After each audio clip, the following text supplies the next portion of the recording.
Sundays were the worst days for her. It wasn't just one thing in particular, but like an onion, there were layers of inconsequential things that annoyed Angelina. On Sundays, Angelina worked her booth at the farmer's market. It was the second day of the market and usually slower than molasses. Most of the time it was stragglers who stopped by before heading home from their vacation.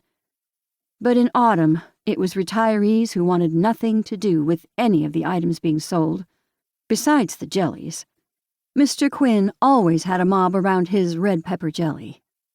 Angelina's landscapes, not so much. Her problem, according to her sister and daughter, was that she painted sad landscapes.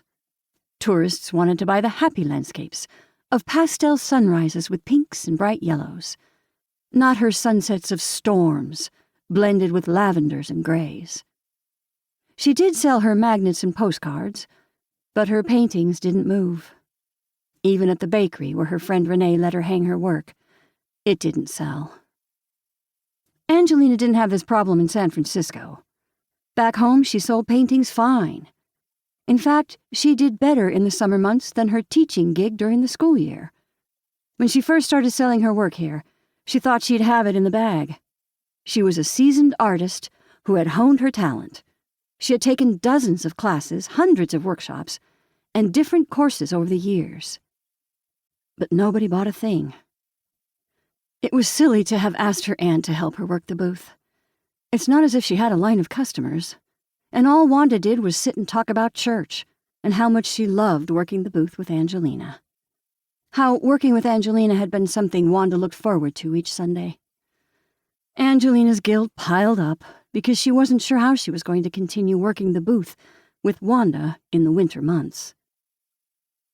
"So we only have a month before the farmer's market moves inside," Angelina said, packing up some of the stuff on her table.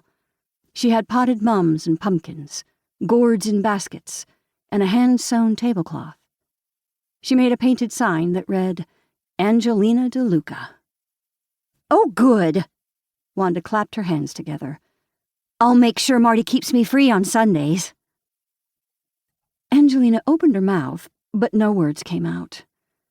She turned to face the non-existent crowd, only to face a few retired couples meandering through the booths. How could she tell her sweet old aunt that she wanted her to get lost